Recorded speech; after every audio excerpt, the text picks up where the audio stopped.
Bet horse racing on DRF Bets. We'll match your first deposit of $200. Get free expert picks and past performances, plus weekly cash back. All from Daily Racing Form, the most trusted name in horse racing.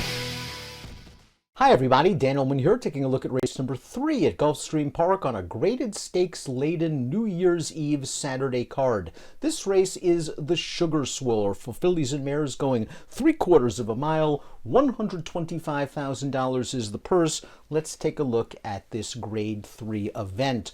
Millionaire Frank's Rockette was second in this race last year as the favorite, and she's taking a big drop in class after competing in the Breeders' Cup Filly and Mare Sprint, a race in which she just didn't get close to the pace. She was out-sprinted by very fast fractions in that spot, at a distance 7 furlongs that might be a little bit long for her, so she gets class relief, she gets distance relief cutting back to 6, and in many ways, based on her company lines and speed figures, she is the horse to beat. Now, Frank's Rockette has found ways to lose as the favorite in the past.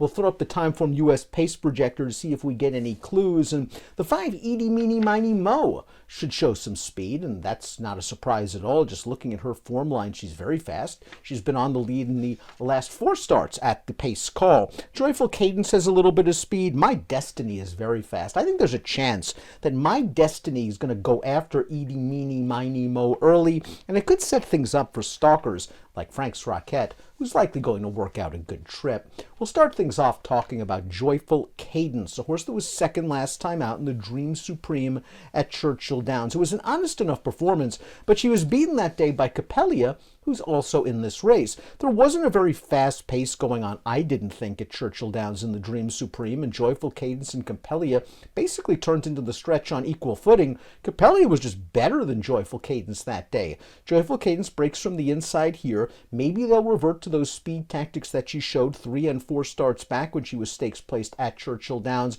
but I don't think she's as fast as Edie, Meeny, Miny, Mo, or even the number 2 My Destiny. Perhaps she'll work out a pace-tracking, ground-saving trip under Tyler Gaffalione.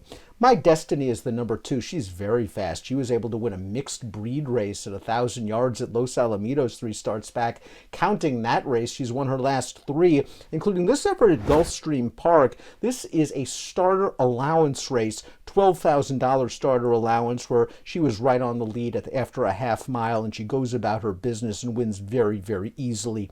The key for My Destiny is this class hike. It is an intense class hike. She'll be running in a stakes race for the first time since last year's Grade 3 Hurricane Birdie at Gulfstream Park, where 6.5 furlongs and the tougher competition didn't work to her advantage, but she was stakes placed earlier in Tampa Bay. My Destiny does have speed. I think she's going to be part of the pace picture. I'm not sure if she's good enough to down this class of horse. Rest of the Story is up next, second last time out at Tampa Bay. Let's watch that race. This is a Florida-bred event, and Rest of the Story ran quite well. She ran second. She was able to save ground. The pace was fast, but it was set by an odds-on winner who just looked much the best on paper and took care of business. Rest of the Story's been a rather honest horse, whether it be 6 or 7. I wonder if she's slightly better going the 7/8 of a mile, but Rest of the Story does also have tactical speed. I think she could probably work out a good trip under Edgar Zayas, another horse that has to prove her mettle stepping up into the graded stakes ranks.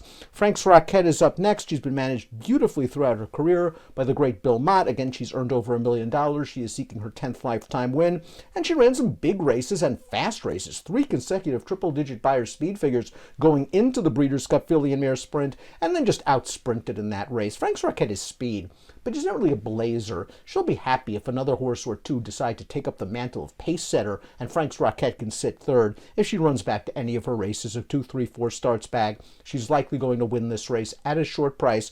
But again, we've seen in the past, Frank's Rockette has been had, especially in this race last year, at a short price. Edie, Meeny, Miny, Mo is next. Let's watch her last race at Laurel.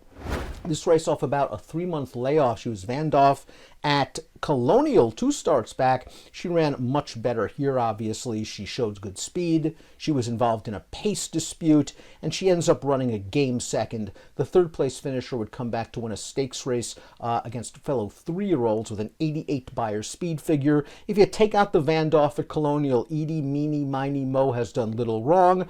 She has, I believe, still some upside potential. This is only start number 10, and perhaps she's reaching peak maturity. She'll turn 5 years old the day after the Sugar Swirl. I think she's going to be on the lead. The question is, how much pressure is she going to face? Capellia, the 6, got the better of Joyful Cadence last time out in the Dream Supreme. It was her stakes debut. She has really gotten good in her last few. I think she's just finally figured this game out for a very underrated trainer in Phil Bauer. Now, she did get a pretty good trip overall. The pace wasn't very fast. She was basically on the lead.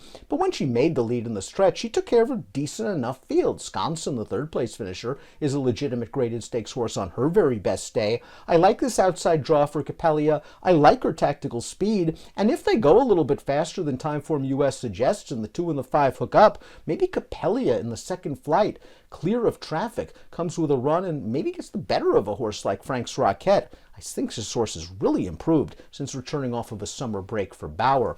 We take a look at my top picks for the Sugar Swirl. I'm going with Capellia to go with a slight upset over Frank's Rockette. I do think Edie, Meeny, Miny, Mo has shown some ability. That last race, again, very fast pace, caught up in a speed duel. If My Destiny can't go with her early, and you believe Edie, Meeny, Miny, Mo gets a much easier lead, maybe she can take this field all the way. We'll see what Frank's Rockette does in one of the 5 graded stakes races at Gulfstream on New Year's Eve, the Sugar Swirl. I went 6-5-4-1. Good luck.